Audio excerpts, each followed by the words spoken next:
చేసి ఇక్కడ ప్రచారం చేసుకుంటూ ఇంత కష్టపడుకుంటూ ఇంత ప్రచారం చేసుకుంటూ వస్తుందంటే మీరే ఆలోచించాలన్నా.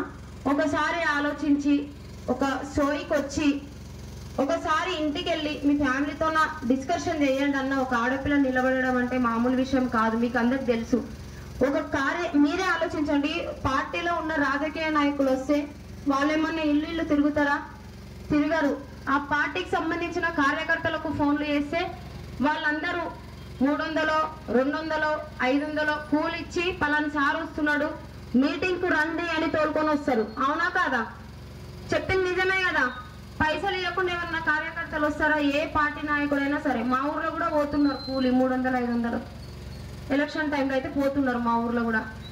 అట్లాంటి వాళ్ళు ఎవరు లేరన్న. నా ఎమ్మటి వచ్చిన వాళ్ళు, సొంతంగా వచ్చిన వాళ్ళే. ఈయన మా తమ్ముడు, ఈయన మా ఆయన, వీళ్ళందరినీ సొంతంగా నా ఫ్యామిలీనే వేసుకొని నేను ఇంత కష్టపడుకుంటూ తిరుగుతున్నా. మీరు ఒక్కసారి నాకు కష్టానికి మంచి ఫలితం వచ్చేలా చేయాలని కోరుకుంటున్నా. నాగర్ కర్నూలు నుంచి ఎంపీగా నిలబడిన విజిల్ గుర్తన్న బ్యాలెట్ బాక్స్ లో 12వ నెంబర్. ఒక్కసారి మీరు తలుచుకుంటే ఎంపీ అయిపోవచ్చు అన్న.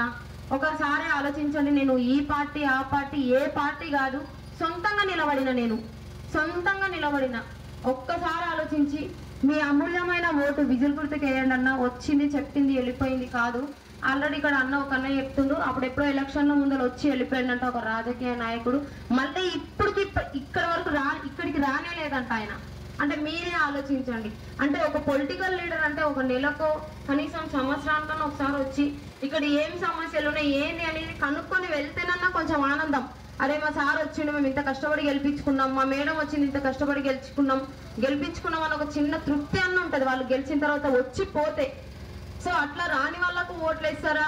నేను ప్రతి ఊరు ఇప్పుడే కాదు గెలిచిన తర్వాత అయినా నెలకు ఈ వారానికి ఈ ఊరు, ఈ రోజుకి ఈ ఊరు అనేసి మళ్ళా ఎలక్షన్ల ప్రచారం ఏ విధంగా అయితే చేసుకుంటూ తిరుగుతున్నానో ఎలక్షన్స్ అయిపోయి గెలిచినాక కూడా ఇదే విధంగా తిరుగుకుంటూ మీ ఊర్లో ఏం సమస్యలను ప్రతి సమస్య కనుక్కుంటూ ఆ సమస్య నేను 100% సాల్వ్ చేసే విధంగా పోరాటం చేస్తాను.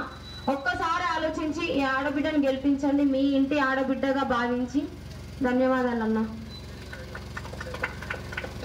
తుమ్మిలేరు రిజర్వాయర్ ఇక్కడ మరీ మంచిగా లేదంట. ఆ సమస్యను కూడా నేను పరిష్కరిస్తాను. నన్ను గెలిపిస్తే ఖచ్చితంగా మనందరం కూర్చొని ఏ విధంగా అయినా సరే ఆ సమస్యను మనం పరిష్కరించుకుందాం. థ్యాంక్ యూ అన్న. కాబట్టి అన్న ఒకసారి ఆలోచించండి. ఈ చెల్లె నిలబడితే ఇంతకుముందు కొల్లాపూర్ కాన్స్టిట్యున్సీకి వెళ్ళి నిలబెడితే ఎంతో మంది భయపెట్టించిండ్రు. ఈ చెల్లె నిలబడడానికి కారణం ఏంటంటే మాలాంటి చదువుకున్న యువతకు ఉద్యోగాలు రానందుకు పేపర్లు నోటిఫికేషన్ వేసినా కానీ పేపర్లు లీక్ చేస్తున్నారు.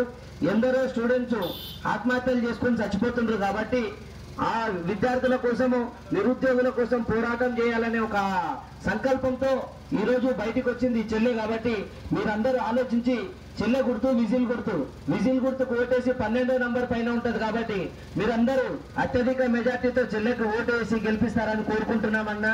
ఎందుకంటే వాననక ఎండ 40 డిగ్రీలు ఉంది మొన్నటి దాకా. ఇప్పుడు వర్షం పడుతుంది, గాలులు లేస్తున్నాయి. ప్రతి ఊర్లో ఇప్పుడు మీ ఊరికి వచ్చినామంటే ఈ ఊర్లో గుడి ఉంటే గుడికాడ పరిపేసుకొని అనుకొని ఊరు తిరిగి ప్రచారం చేస్తున్నామన్నా. కాబట్టి 7 నియోజకవర్గాలు తిరగడానికి సమయం లేదు. గ్రామం తిరుగుకుంటా, పల్లె తిరుగుకుంటా, ప్రతి ఊరు తిరుగుకుంటా. మేము ఏ నాయకులు లేరు, మాకు కార్యకర్తలు లేరు.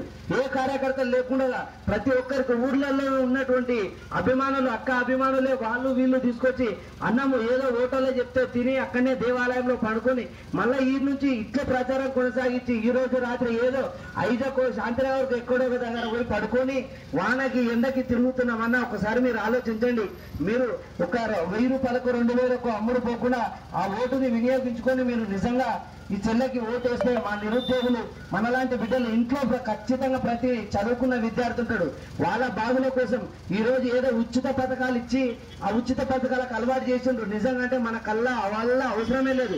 ఎందుకంటే ప్రభుత్వం ఇచ్చే పైసలు అవి వాళ్ళ ఇంట్లోకి వెళ్ళి ఇవ్వట్లే.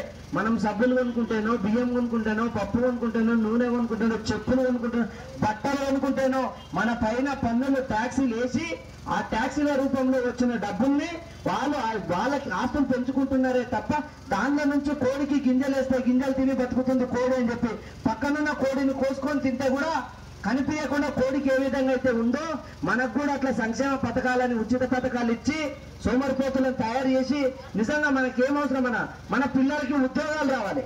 మన పిల్లలకి ఉద్యోగాలు వస్తే మనం బాగుపడతాం, మన కుటుంబం బాగుపడుతుంది. అదే మన ఊర్లో ఒక స్కూల్ ఉండాలి, మంచి స్కూల్. వాళ్ళ పిల్లలేమో కార్పొరేట్ స్కూళ్ళల్లో చదువుతారు, మన పిల్లలేమో గవర్నమెంట్